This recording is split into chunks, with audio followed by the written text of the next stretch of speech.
बहुत समय पहले अयोध्या से दूर एक पर्वतीय प्रदेश में अंजना नाम की तपस्विनी रहती थी। वे शिव भक्त थी और निरंतर भगवान की आराधना करती थी। एक दिन शिव की कृपा और पवनदेव की छाया से उन्हें एक अद्भुत बालक प्राप्त हुआ। उस बालक ने जन्म लेते ही आकाश की ओर देखकर ऐसी गर्जना की कि चारों दिशाओं में कंपन हो गया। वही बालक आगे चलकर पवन पुत्र हनुमान कहलाए। बचपन से ही उनका स्वभाव निराला था। वे खेलते खेलते वृक्षों पर चढ़ जाते, पहाड़ों को फांदते, कभी आकाश में उड़ने लगते। एक दिन जब भूख लगी तो उन्होंने आकाश में चमकते सूर्य को लाल फल समझकर पकड़ने के लिए छलांग लगा दी। देवता चकित रह गए। इंद्र ने वज्र चलाया जिससे वे घायल होकर धरती पर गिरे। पवनदेव अपने पुत्र का कष्ट देखकर क्रोधित हो गए और सारी सृष्टि में वायु का संचार रोक दिया। तब सभी देवता मिलकर आए, बालक को वरदान दिए और आशीर्वाद देकर कहा, यह अमर रहेगा, बल, बुद्धि और विजय का भंडार होगा और सबका संकट हरने वाला कहलाएगा। युवावस्था में पहुंचकर हनुमान जी ने वेद और शास्त्रों का गहन अध्ययन किया, परंतु ज्ञान और बल होने पर भी उनका मन सदैव प्रभु के चरणों में ही रमा रहता। यही कारण है कि वे सदैव राम राम का स्मरण करते। शिवावतार होने के बावजूद उन्हें अपने लिए नहीं बल्कि केवल प्रभु राम के लिए जीना प्रिय था।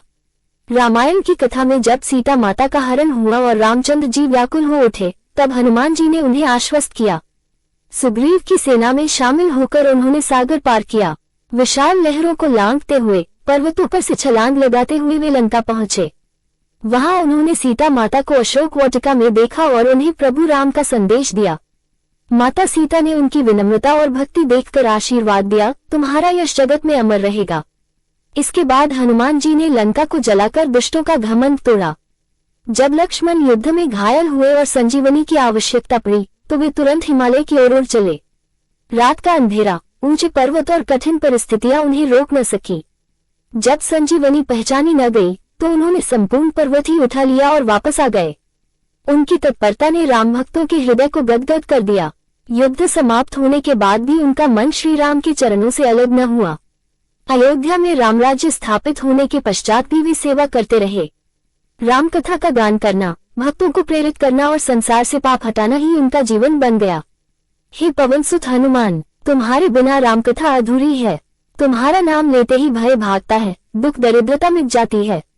तुम ही हो जो हर युग में भक्तों की रक्षा करने आते हो। कोई भूत प्रेत बाधा नहीं रह जाती, कोई ग्रह दोष टिक नहीं पाता। तुम्हारे तेज से दुष्ट भाग जाते हैं और भक्तों के जीवन में प्रकाश फैल जाता है।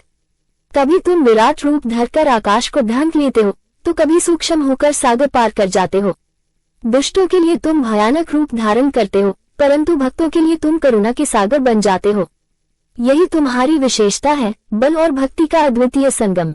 हे हनुमान, तुम्हारी कथा हमें ये सिखाती है कि सच्चा सुख प्रभु की सेवा में है। जिस प्रकार तुमने तन मन धन सब प्रभु राम के चरणों में समर्पित किया, उसी प्रकार हम सबको भी अपने जीवन को प्रभु की भक्ति में लगाना चाहिए। जब भी भक्त संकट में पड़ता है, वह पुकारता है, हे संकट मोचन हनुमान, आकर मेरी रक्षा करो, और तुम तुरंत सहायता के लिए पहुंच जाते हो। यही कारण है कि तुम्हें संकट मोचन कहा जाता है। हे अंजनी पुत्र, हे पवनसुत, हम तुम्हें बार बार प्रणाम करते हैं। हमारे मन में सदा राम नाम की ज्योति जगाओ। हमारे जीवन को सेवा और भक्ति से भर दो। संकट में धैर्य दो, दुख में आशा दो और सदा प्रभु चरणों की ओर मोड़ दो। जय हनुमान ज्ञान गुण सागर, जय कपीस तिहु लोक उजागर, राम दूत अतुलित बल धामा, अंजनी पुत्र पवनसुत नामा।